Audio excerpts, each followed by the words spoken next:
We've seen Republicans come out in force. Even Lindsey Graham and Moscow Mitch are against Trump in going and doing what he's doing in Syria. Withdrawal.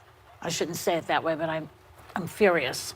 So, and yet, as far as the Ukrainian thing is concerned, it's like they don't want to have anything to do with it. So how do you explain this? I was shocked that they were so against Trump here. Weren't they worried about their jobs and everything else that they're worried about? I'm glad that they stood up to defend our ally and partner, the Kurds. Yes. I wish they'd stand up to defend our Constitution. It would be nice, but they don't. We need them to do both.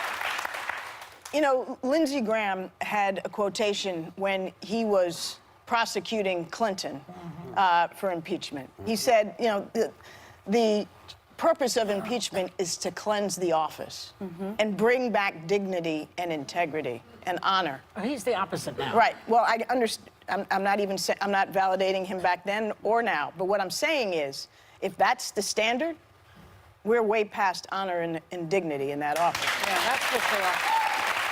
Okay, here's another question. A lot of people, this is about Joe Biden. A lot of people acknowledge that Biden did nothing wrong in his dealings with Ukraine.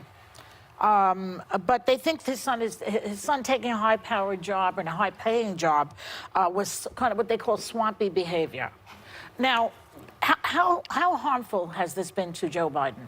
Look, I think it's should we worry about it? I think, you know, what Donald Trump is doing so effectively is taking his own greatest vulnerability, which is the perception that he is corrupt and his children are corrupt, and trying to turn it into his opponent's greatest weakness. Yes. You know, Joe Biden was the poorest senator in the United States Senate. And nobody ever accused him of being corrupt because he's not. But Trump has, you know, come up with this assault and leveled that as a way to tar Joe Biden. But is it taking hold? I don't know. I don't think the polls are suggesting yet that it's taking hold. Right. And I think that, you know, Joe Biden is a man of integrity. Whether you agree with him or not, I happen to agree with him on most everything. He was doing the business of the United States government based on bipartisan policy in concert with our European allies to try to work to root out corruption in Ukraine. What President Trump did is try to extort the Ukrainians for his own personal political benefit. Right. There's a huge difference there, and I think the American people are intelligent enough to see that Ambassador, I want to get to a part of the book that I loved. You have a great family. Your husband actually used to be my boss when I used to serve coffee and scripts at ABC News, and he's a wonderful guy. But you write about your son, who not everyone knows, but your dinner table is probably a little bit like the View table. Exactly. Washington Post describes him as a Trump-loving Republican.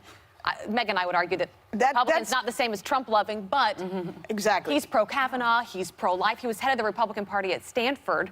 What are those conversations like? He's a traditional conservative. I don't accept the Post characterization of him. But let me say this. Where'd that come from? Well, that's a great question. We've got a son on one hand who's way to the right, and our daughter, who's almost 17, who's way to the left. And my husband and I tried to raise our kids to be independent thinkers. And it worked. Good for you. Well, unfortunately, it worked. It worked. And, you know, we love them both with all our hearts. They're good people. They are caring people. But the dinner table can get a little funky sometimes. But that's what like civil discourse is. And that's what America is. Absolutely. You know? Good for you for raising free thinkers. Yeah, On both sides. you know, That's both wonderful. sides now, y'all. Thanks, Ambassador Susan Rice. Members of the audience, you know you all were good today. Everybody's getting a copy of her book.